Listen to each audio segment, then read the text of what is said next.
You are listening to Improv Radiov. Oh, yeah! Hello there, and welcome to Improv Radiov. So, as you can tell, this isn't Reese, this is Ben. I've stepped in for Reese to host today's episode. He's off on holiday, so that's quite nice. He'll be back sometime, probably. John is also not here, you'll notice. Now, John, the reason John isn't here is he has accidentally gone to the moon, which is, he went out for a packet of cigarettes about 9 months ago, and he sent me a text the other day, and he was like, do you know how to get off the moon? So, I don't. If you do, please write to us. Title the letter, I know how to get John off the moon, he's a moron. Anyway, on with the show. So, today, feel free to introduce yourself, sir. You're right, mate. My name's Paul Henchcliff. Yeah, so Paul, now the reason you're here is you've recently written a book, I'm right in thinking. Oh, that's right. Well, you say right. It's got about 8 words, because those are what the words I know are. Okay, right, well, I was told you'd written a book, so we'll probably look through that later. I look forward to it. And to my left, we have, feel free to introduce yourself, sir. Hello, my name is Thomas Medaline. I'm a writer and a reimaginer and an extraordinaire. Yeah, and you've recently directed your seminal blockbuster. In fact, why don't you tell us a little bit about that? That's right.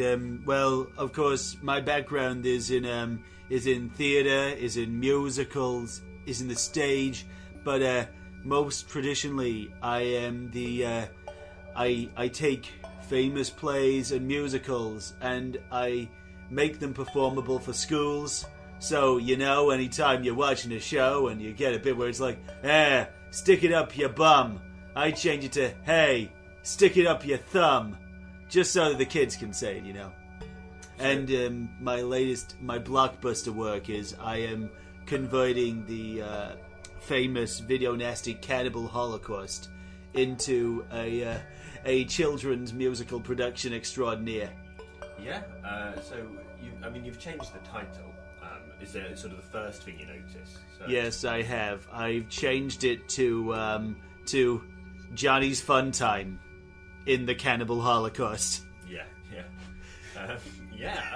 Do you want to... We've got a little clip, actually, of it. So, do you want to sort of...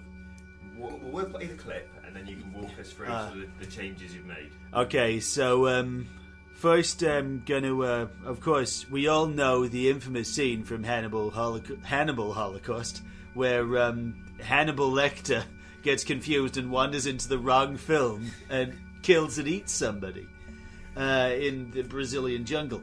And what we've done, I don't think that needs establishing, so we're just leaving it there. Yeah, I'm going to play this clip, and for you to understand, this is Act 2, Scene 3, and in it, Johnny has just found the magical kingdom, and he's about to get brutally attacked with a chainsaw. So, let's take it away. Oh my god, Johnny, is that the magical kingdom? I think it is, boy. I think it is. These friendly, lumberjacks. They're coming down a tree. What do you want to have? I think that's a yes. And of course, at that point, it then goes into a 10-minute musical medley of the songs of The Who. Yeah, I mean, let's play a little bit of that as well.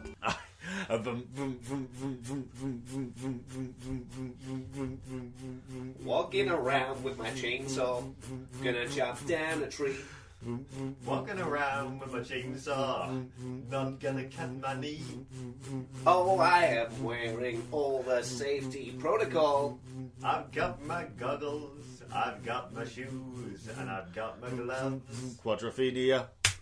Okay, so as you can see, we took a few liberties with the original lyrics and tunes of the Who's. Well, I was going to say it's interesting that you've taken the Who's music and lyrics and sort of changed that too. Yeah, but we do keep in the word quadrophenia. That is actually uttered 32 times in the show per hour. Yeah, and it's a 4-hour show.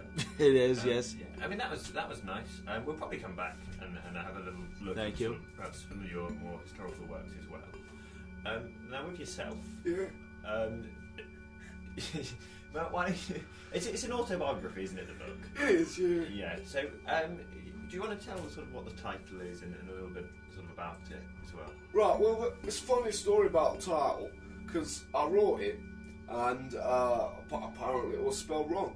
What I tried to write was Blonde Nightmare, and look at that.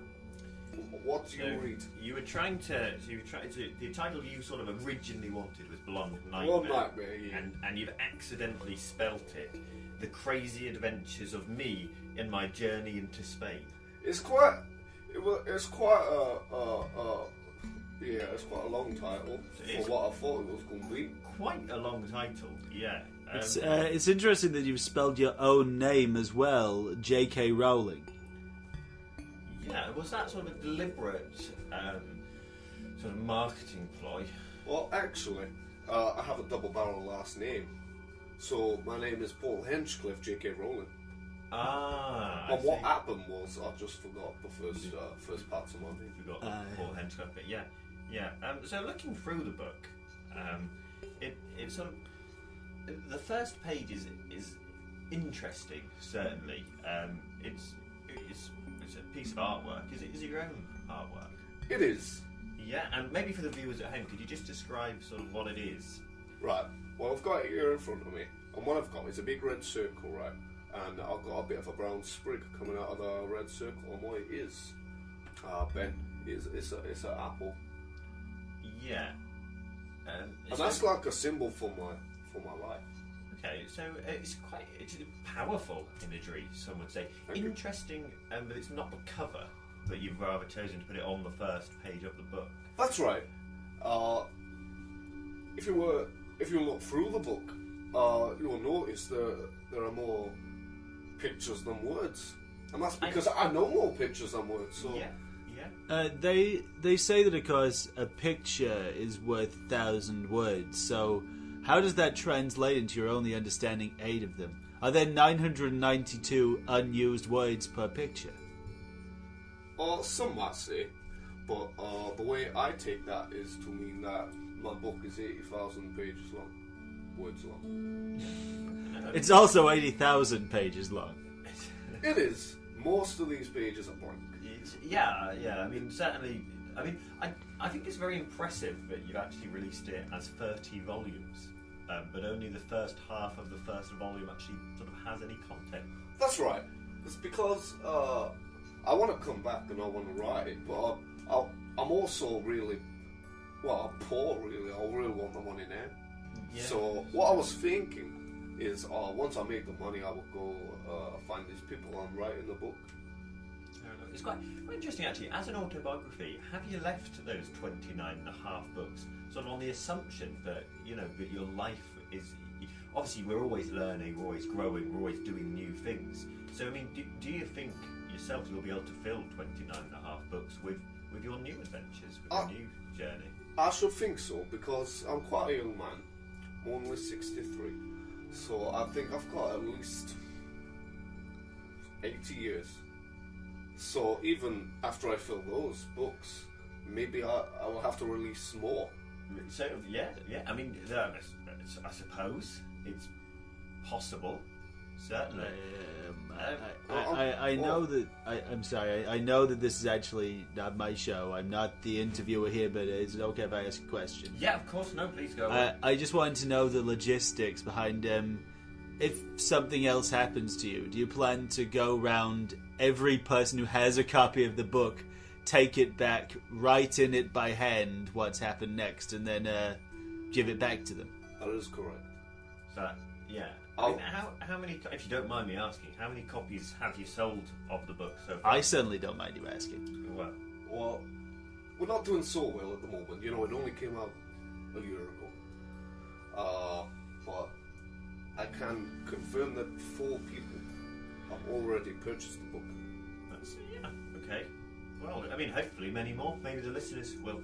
Where's it available? But you can buy it on Audible. It's not an audio book. It's just I got a bit confused. I was trying to sell it on Amazon, and you know, same old story. Both begin with A, I suppose. Yeah. And have you thought about just trying to sell it through all of the Amazon markets? Perhaps having your book available via Twitch? I had not considered that. No. I don't know whether anyone sells books via Twitch yet, so it could be a new thing.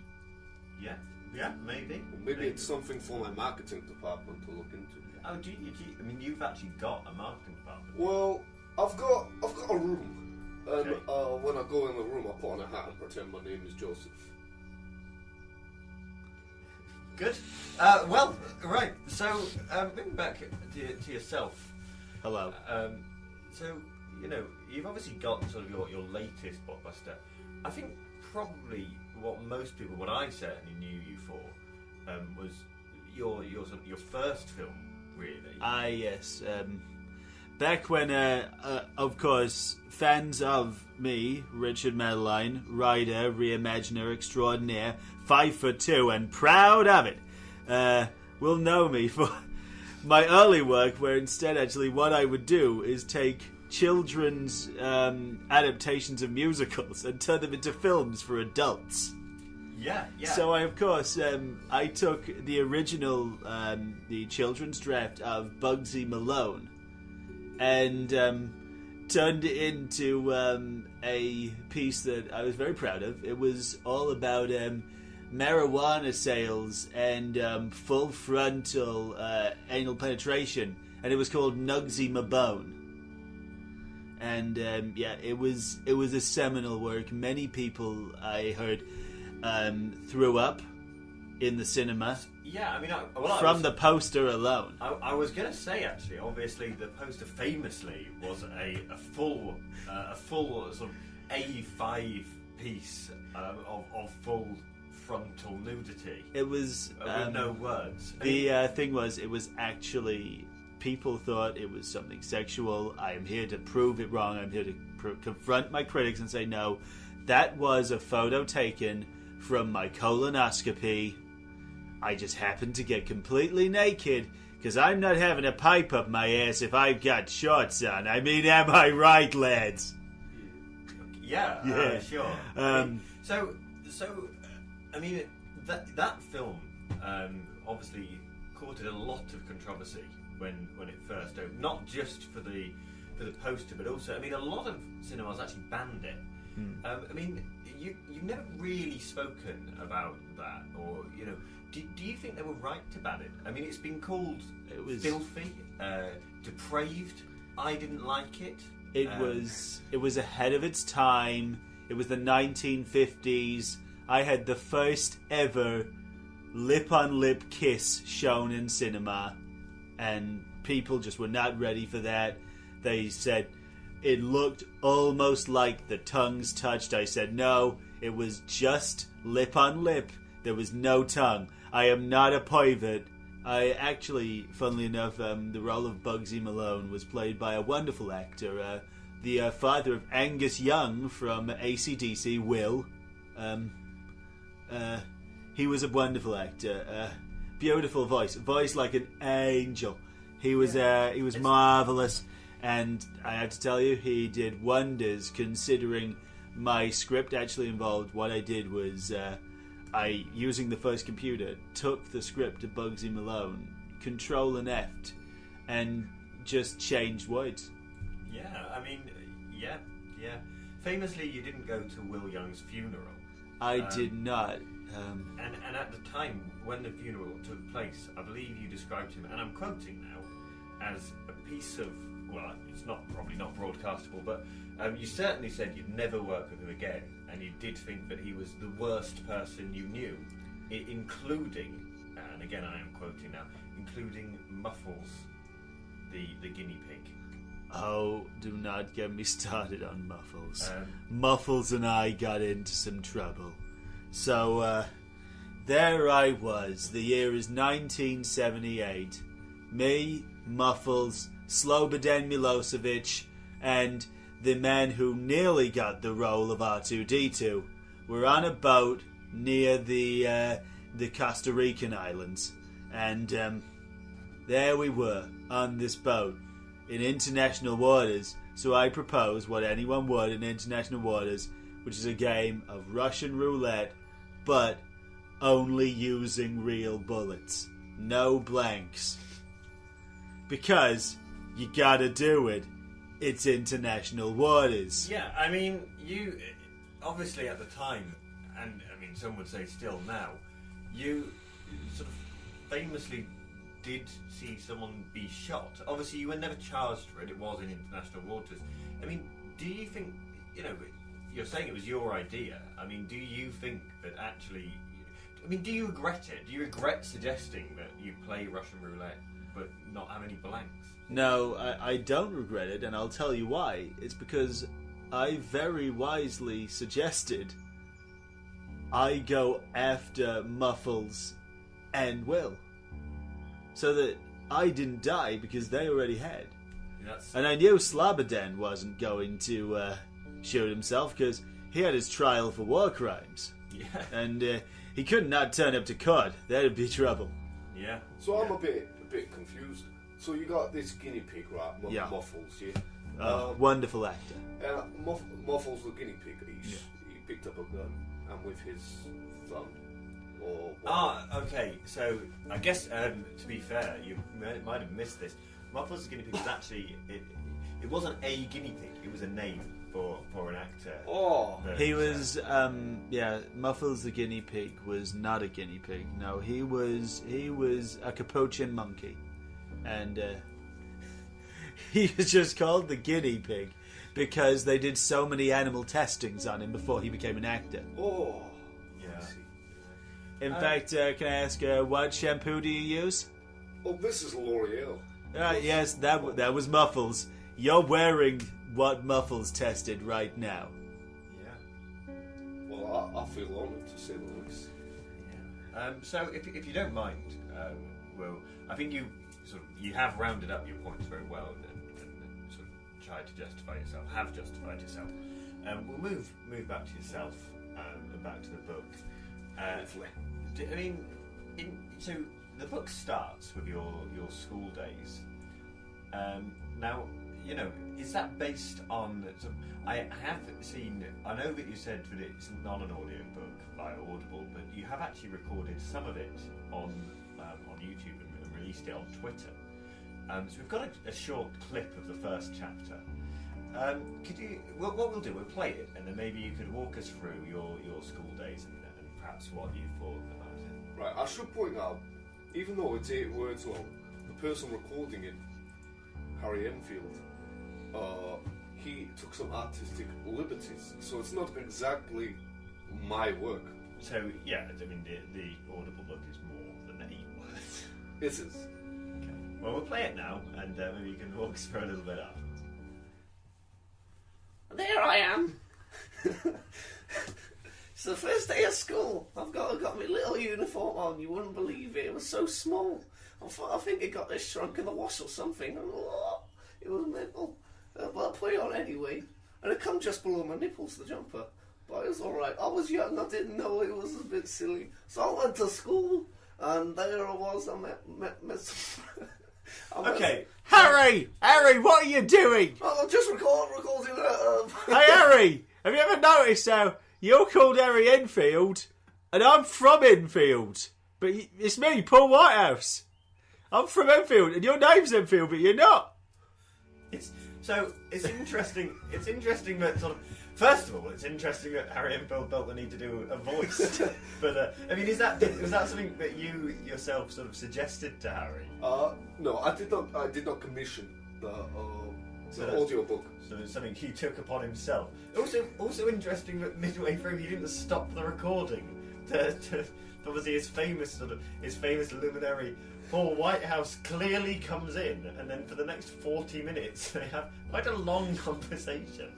That does make up the majority of the audio book. Yeah. So anyway, that's obviously the audiobook of your actual book. Now most of it, as you've said, is pictures, but I mean that is sort of the first chapter, your school days. I mean, did you feel like you should really write anything more about your school days, or did you feel that rounded most of it up? Well, actually, it would be very hard to make my school days last for a long time, because actually my school days were, I think I got to the second lunchtime. I believe I've got your book here. Well, I've got the volume 1 anyway, and I believe I'm quoting when I say, this is what you've actually written in the book. School, lunch, day 1. Now it's interesting that you've written half the words in the entire book in the first sentence, which some would say probably isn't really a sentence per se. I mean, was that a deliberate artistic choice to write in that style? What it was is I started too fast. It's like when you're running a marathon, you cannot sprint. Yeah, no, you've got to pace yourself, exactly, yeah. And I did not take my own advice, and I ran in there, boom, boom, boom, forwards. Suddenly, I was just tired, you know. So I could only get out 4 more. I mean, what is quite interesting actually is you begin obviously with half the words in the entire book, but certainly of all the content in the book, in the first half of volume 1, you've actually ended with the other 4 words. So if you could read them out, and I think that would be a nice sort of round off for the book. And then I ate. Yeah, I mean, again, I've got an artistic question.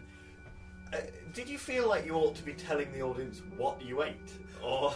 Well, that's why I got this picture. A lot of people say this looks like a daft clown, but yeah, it's certainly what I'm going to be honest with you here. I'm going to open up with you. That is what I thought it was. So apologies about that.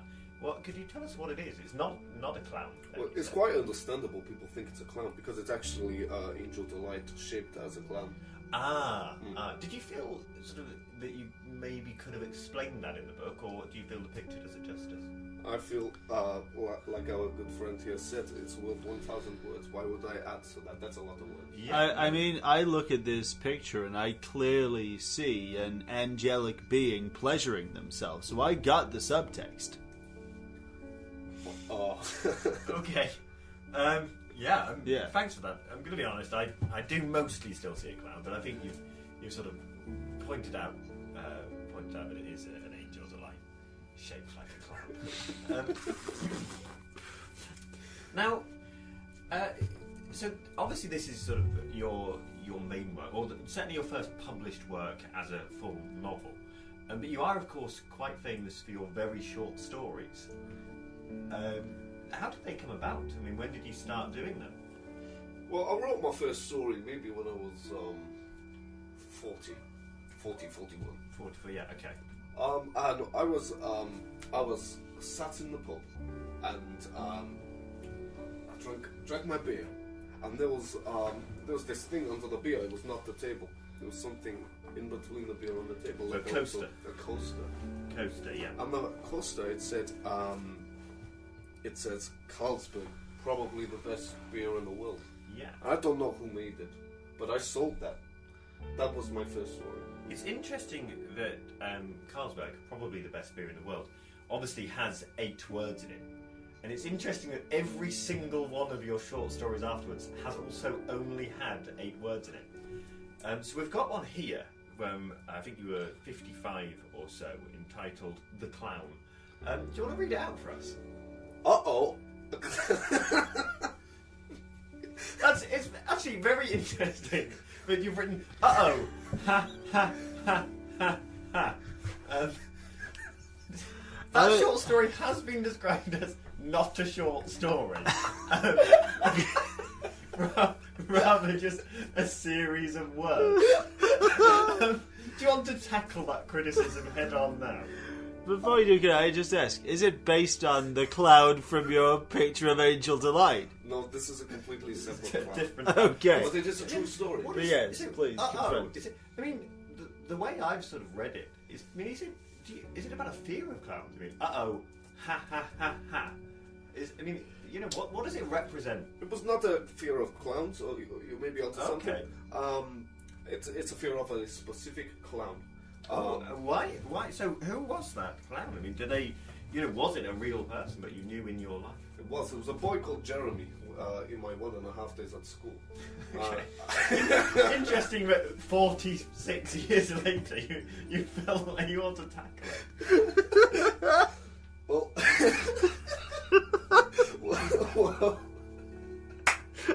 we were in the playground, and this boy Jeremy, he comes up to me and he says, "Hey, Paul, you dropped your gay card." And I looked, and then suddenly I was gay, and that's what.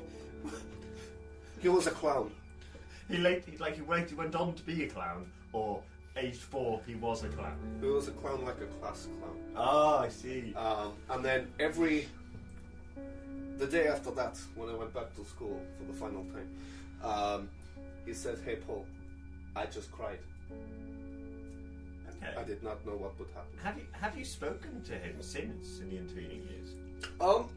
Interestingly, he has contacted me since ha ha ha ha came out to give his apologies. Okay. He realised it was about him from the words. Uh-oh. Ha ha ha ha ha ha. Well, you see, it's because he said, "Hey, Paul, you dropped your gay card," and I looked, and I said, "Uh-oh." And Jeremy, if you can believe it, he said, "Ha ha ha ha." He didn't actually laugh. He just said the words. Okay. I'm gonna be honest. What we've done, we've actually got Jeremy on the phone right now. Oh, I haven't spoken to him for 65 years. So we tried to contact you, but you refused. You refused to speak to him. He sent a text message to my daughter. Oh, I see. I didn't realise you had a daughter. I see. We'll discuss that later. So we've got him on the phone now. I'll pass you over if you want. Hello? Hello.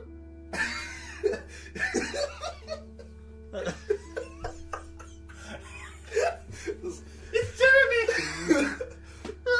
Oh, hi, Jeremy. I hear you read my short story. Yeah, the clown.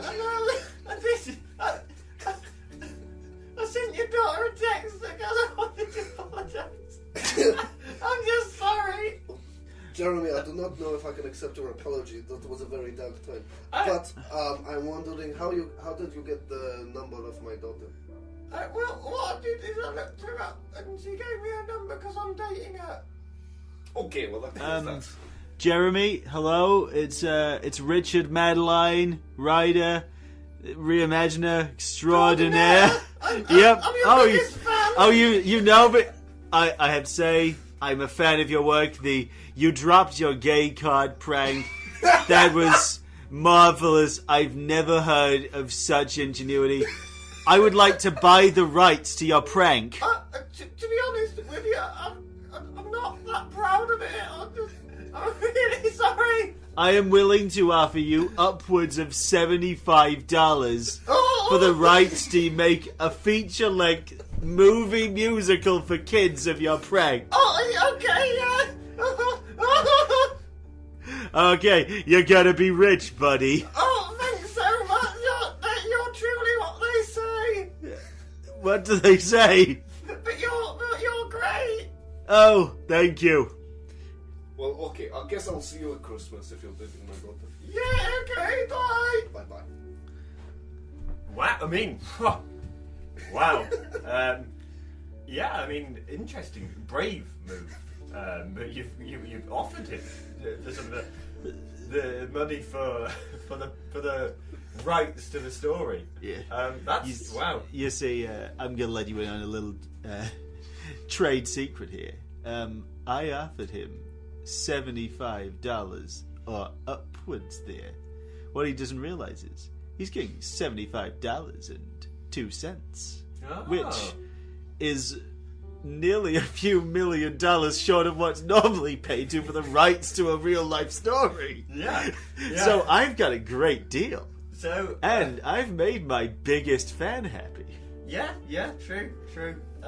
Yeah. No, didn't you? Because I'm subscribed to your YouTube channel. Oh yes. Um, Are you on about the one where I do my weekly workouts and also provide protein-heavy, carb-light meals? that is correct. And this one time you were talking about trying to get the rights to the gay card story. I did not realize that the two stories were. They're actually the same. It's neither did I. So funnily enough, I fortunate. got into this industry to try and purchase the rights to the story. I didn't even realize it was you. What a fuck. I would love to know some more details. So, this gay card, what kind of stock was it printed on? Oh, well, actually, the gay card was not in physical existence. Oh, The trick is, I hope you can follow. He points to the floor, yeah? and there you go. Instinctively, you have looked down. So Right. he's playing with your instincts. It's a very mean prank. It plays with your innate. Your innate humanity and your likelihood to always assume Wait, the sorry, best in what someone. was that? Humor? Humanity. No, I don't know that. What's that? I'll explain later. Okay. But what they've done, he makes you question trust. It questions your innate desire to look at something that's pointed, and it destroys you as a human. And suddenly, your instincts do not exist anymore. I understand completely. So, I can relate to this.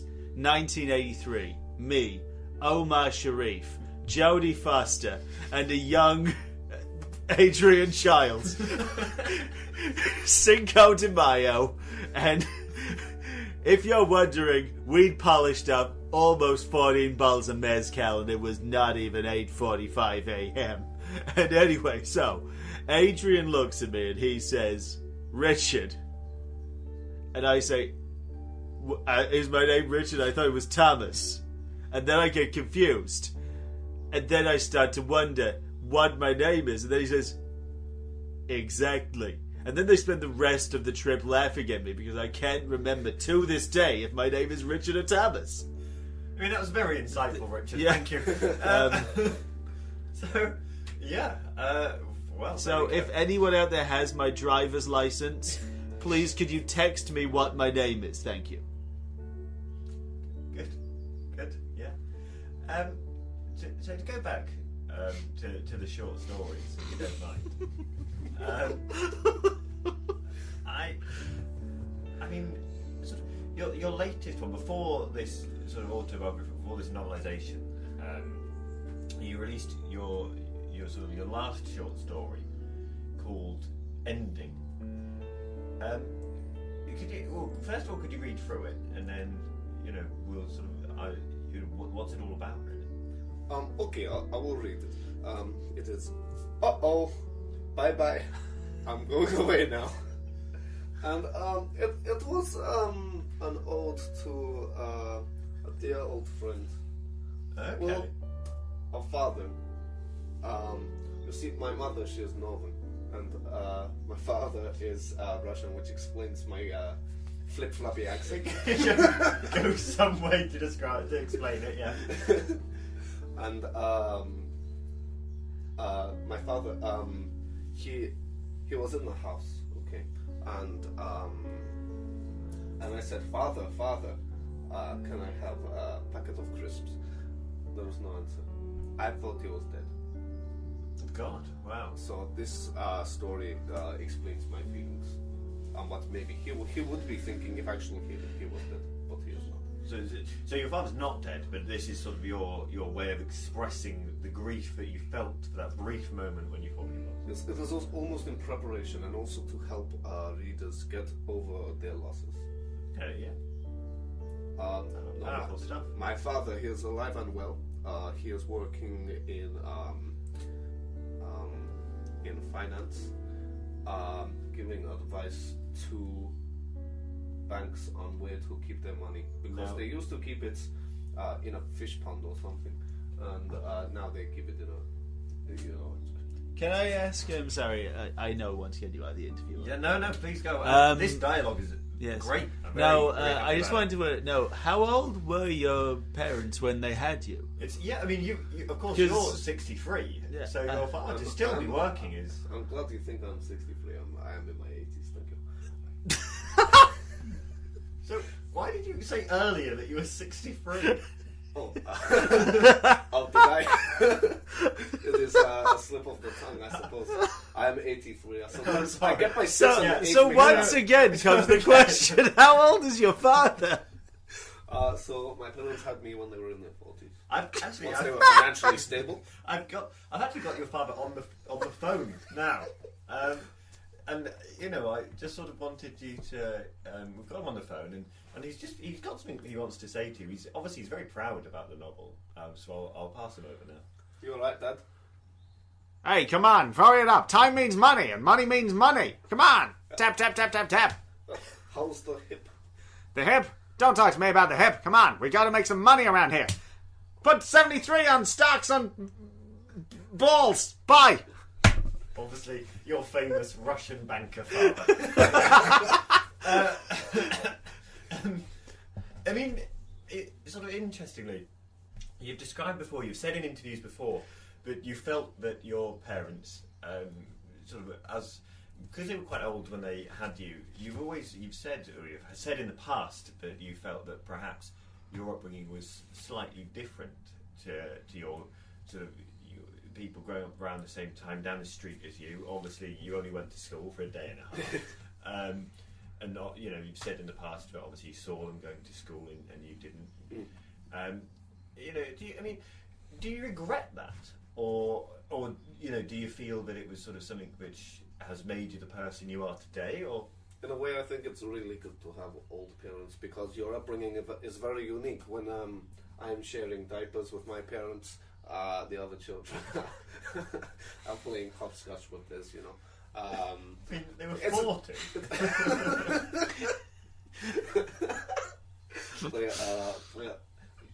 They suffer with incontinence. Yeah. It's not a laughing matter. No. So, okay, I did not get to play so many games with my parents, but I had a closeness that was like no other relationship. Okay. Well, thank you so much for that. Very insightful. That's all right. Now, moving back to yourself. Hello, Richard Medaline, writer, reimaginer, extraordinaire, Yeah. So, Richard, card-carrying member of the Church of Scientology. yeah. So, So skim over that one. yeah. Richard, I wanted to confront the controversy surrounding your recent marriage. I do need to confront this, and I actually do need to apologise to a number of people. It turns out that a marriage to the 1980s hit "Play That Funky Music, White Boy" by Black Lace, it's not legally binding to marry a piece of music. But you see, I thought it was the easiest way to obtain the rights to it for my latest extravaganza. Mad Max Fury Road for kids on Broadway. So how did you marry this song? Did you have a ceremony? Yes, what I did was I got a copy of it on vinyl, and I put a pair of googly eyes and one of those sweets that are shaped like a pair of red lips on I it. see. And then we just went through the wedding ceremony as per normal. I read my vows. And so you The other vows were just the lyrics to "Play That Funky Music, White Boy." And so your family who were there, did they know it was a record? Did you keep this? Was this out in the open? Did you pretend it was a lady? Yes, what I did was I bought a wedding dress from a shop, and I filled it with pillows so it looked like it was a human lady. Okay. Well, thanks for that. So we're going to play a short piece of music now. And when we come back, we'll continue these incredibly interesting conversations. So, yeah, thank you very much. We'll be back in a minute. I'm R2D2 and I listen to Improv Radio every day. Beep boop.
Improv Radio. Improv Radio. Oh boy, you're listening to Improv Radio. Oh, yes, you are. Okay, welcome back. So, in the break, we've actually just been discussing the recent Laurel and Yanni sort of not controversy, but recent news, I suppose. And if you don't know, basically, when you hear a clip, some people are hearing it as Laurel, and some people are hearing it as Yanni. Now, you, of course, wrote a short story about this and released it via Twitter the other day. Do you want to just sort of read that out? And also, what do you hear? Do you hear Laurel or do you hear Yanni? Okay, this is my short story. Oh no! My computer broke. Please help me. So I saw this, on Facebook. It's all over the place. I saw this thing. I wanted to hear it. See what I think. The Laurel and Yanni news. Yeah. So I could play no noise. The speakers are broken. I have no headphones. Never had a need. So what I did, I called up my daughter. I asked her, please come over. And I just had her say Laurel. And I told her what I thought it sounded like. And to me it sounded like Laurel. Okay. Interesting. So Richard, what do you hear? When you see, I actually, being within the industry myself, Richard Medaline, writer, reimaginer, extraordinaire, Golden State Killer. I actually didn't hear anything because, well, let me explain to you how I heard it first. I was on my Instagram stories, as I often am, between the hours of 12:04 and 12:07, and I saw this thing pop up. What do you hear, Laurel or Yanni? And I didn't hear either. It's because I had my phone on silent. So I haven't heard it yet. You haven't heard it yet? I didn't go back and listen because I couldn't be bothered. Okay, fair enough. Fair enough. Good to know, Richard. Thanks for that. In other sort of famous news, I suppose, it's in the yesterday when we're recording. In other famous news, of course, recently there's been the royal wedding, hasn't there? Why do you say better? Are you a fan of royals yourself? Well, I just think that a royal wedding is better than a royal, funeral or cake party or something. Okay, yeah. So Richard, you famously, of course, haven't been invited. Quite famously, I would say sort of. So it's the best way to describe it is you said some controversial comments on Twitter when the guest list was announced, and obviously you were not on there. Well, of course, you see, I have to be honest. I did blow things a tiny bit out of proportion. I mean, the mere fact that currently I'm actually not meant to be in the United Kingdom because of the reasoning I wasn't invited to the wedding, being that, of course, as you know, I am responsible for that tidal wave that destroyed Plymouth in the 80s. Yeah, I mean, how? Is I think the question all of our lives. Okay, so this is a fantastic story of old Hollywood. So there it was. Sorry.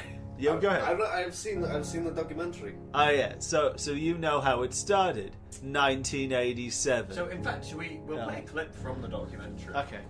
You of course famously played yourself in the In the documentary. In the documentary, yeah. Yeah. And, yeah. I'm here with...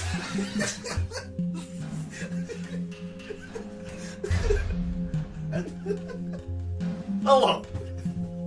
I'm here in Plymouth, having a great time, seeing sights, with a laughing friend. Say something! We're having so much fun. Plymouth is so... Cut 2. 3 miles away, off the coast. I'm a sneaky tidal wave. Hey. Oh, hello, Mr. Tidal Wave. It's me, Richard Medaline, writer, reimaginer, extraordinaire, inventor of the shake weight. Mr. Tidal Wave. Yes. I'd like you to introduce you to myself and my good friends, Hugh Bonneville, Bill Gates, and the unicorn from the English logo. It's nice to meet you all, see? Better not exacerbate things. Hey, I'm not gonna make it to the coast. Tidal Wave. I bet you $74 that you can't destroy Plymouth. Well, that sounds like a bet. It does, doesn't it? You know what, Richard and Bill Gates and Richard and Gates. what? Unicorn and Frodo. You got yourself. You got yourselves a bet. Here I go. Yes, having great time in... Oh my god, a tidal wave! Yeah. And of course, that was the last time anyone saw Plymouth. But it wasn't fully missed because in its way was built New Plymouth, a town of 100 monorails and 2 cafes. End clip. Yeah, yeah, an interesting clip. I mean, certainly. It was heavy on the dramatization. Yeah, I felt it was a little. It reduced how heroic I was because see, the thing was at the time Plymouth was on fire, so I was just trying to put out the fire. They do not even mention this in the documentary. They do not mention the don't, fire. actually. They do not mention the fire. I mean, the thing is, no one mentions the fire because it's a well-known fact. In the 1987, fire was invisible. So Plymouth didn't realize it was on fire. So I was just trying to get this tidal wave to do the right thing and put it out. I had no idea that the tidal wave was then going to hire a small army of bulldozers to destroy the entire rest of the town. And so, did you ever pay the tidal wave? No. Well, interestingly, Richard, we have on the phone now that tidal wave. I'll pass you over. Terry, is that you? Yeah, sounds to me like you owe me $37, boy. Okay, I'll put $19 in the post. No, it's not enough. In fact, there is interest now. 38? Yeah, Okay. Bye-bye. Bye. Good Terry, guy. Terry the tidal wave there. Oh, Terry. tidal famously, wave. famously the tidal wave that destroyed Plymouth in 1987. But I still feel like it is very prejudiced the Royals to not invite me to the wedding, because if it hadn't been for me, New Plymouth never would have been built with its 100 monorails and 2 cafes. True. Yeah, very true. Now you've famously, recently, sort of written an ode to the new couple.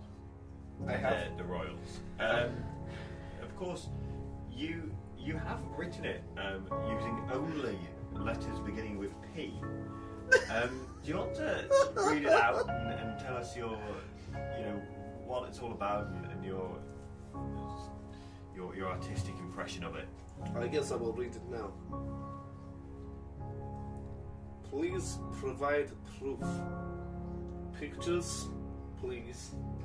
Please. Yeah. Because I do not think this wedding exists. I think it's on for the tourists. I don't think No. it's a real ceremony. I'd like to ask why you decided to change so rapidly and go for a 7-word story this time. Oh, I did not read the final. Please accept my apologies. Please. Okay. Okay. Yeah. I mean, what do you say to the fact that there are widespread pictures of the royal wedding now? Did you write the poem sort of before the pictures were available, or? No. I still do not believe these pictures are real. They're clearly photoshopped.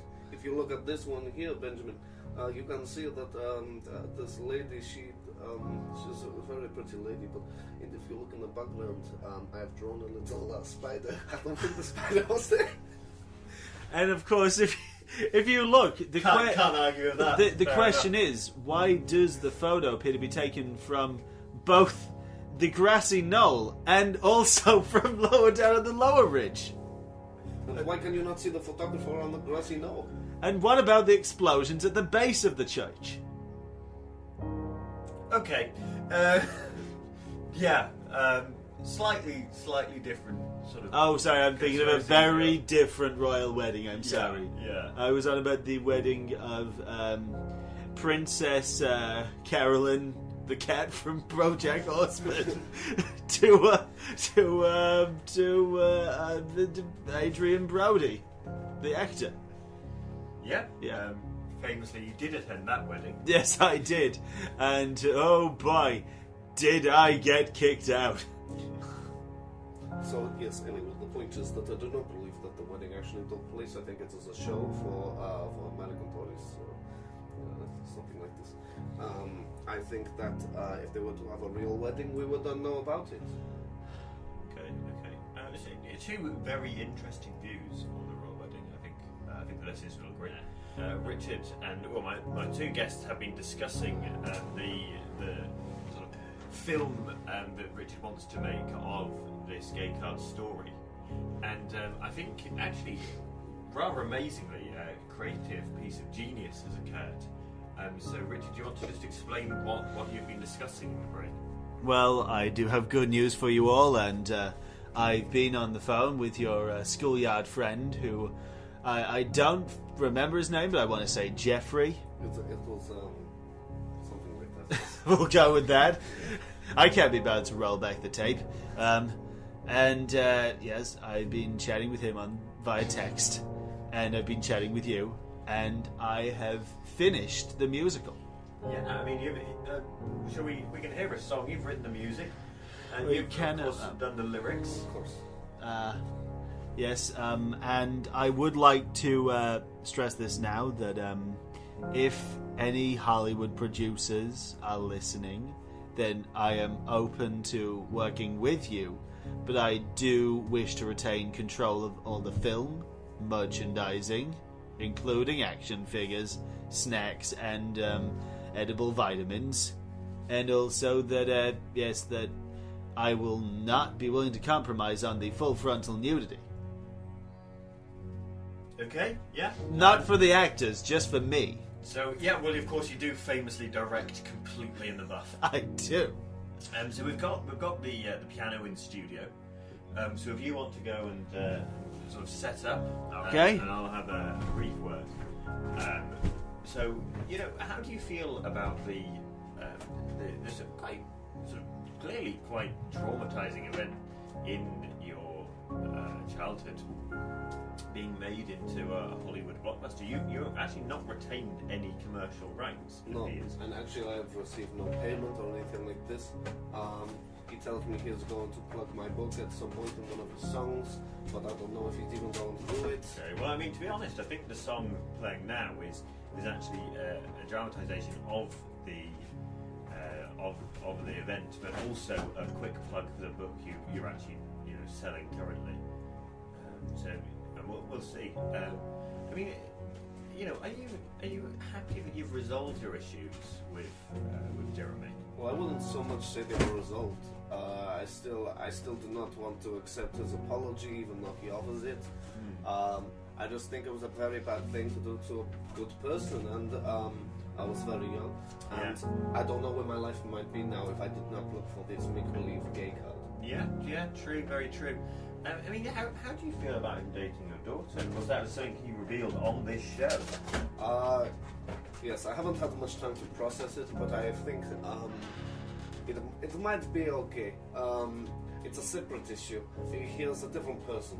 But because he is a different person does not mean I have to accept his apology. No, I mean, obviously one would hope that as you have, he's grown up and is now sort of perhaps a different person to he was when he was 4.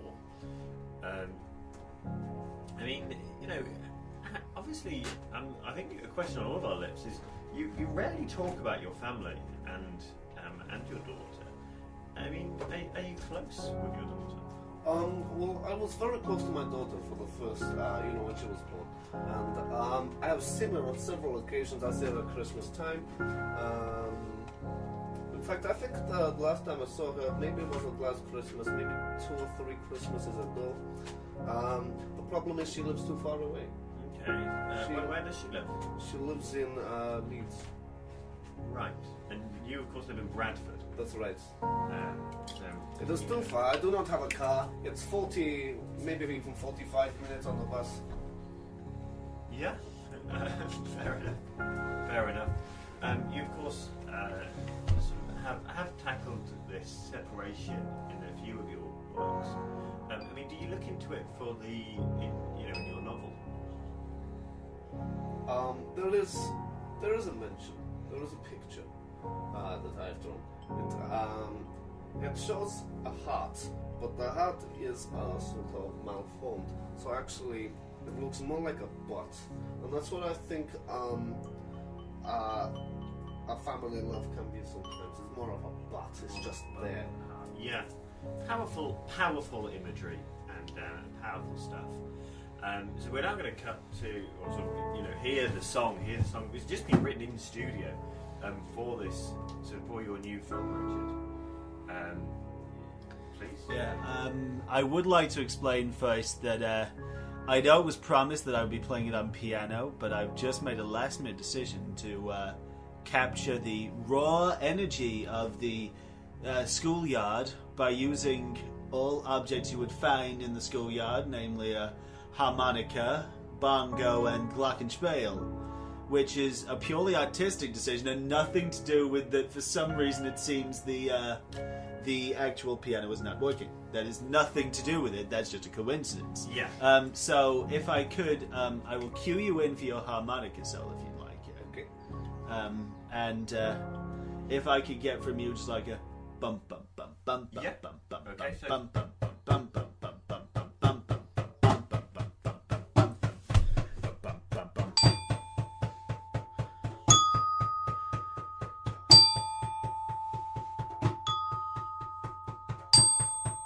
Hey! You dropped your gay card! Oh, well, I guess I'm going to look down.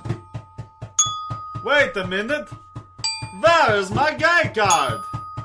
A up, because I'm also northern. Hey, there was nothing on the floor. Oh no. Oh no. Uh-oh. Uh-oh. Ha ha. Oh no. Oh no. Ha ha. I was looking on the ground. I was searching for the sound of my gay card, but it was nowhere to be found. Where was my gay card? Who am I? What am I going to do next? Who am I? Where is my gay card?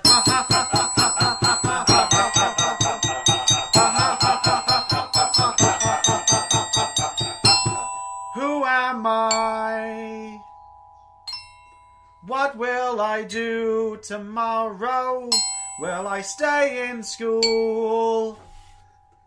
It's time for the harmonica solo!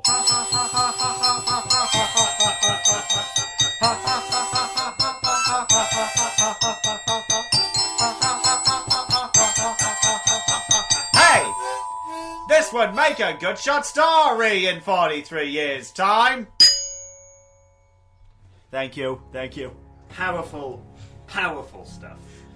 Thank you so much, gentlemen, for joining me. That's quite alright. It's been a delight. I think we've learned a great deal, and frankly, I'm incredibly pleased that you two got to meet each other It sounds like you've sort of met almost previously. Very almost several times. It's Huh? very, Yes. very few, several times.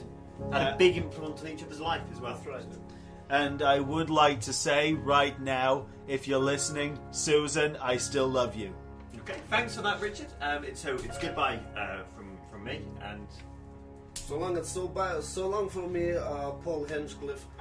Please buy my book. I live in a box. And as we say in the theatre, goodbye. thanks very much. Bye. Improve.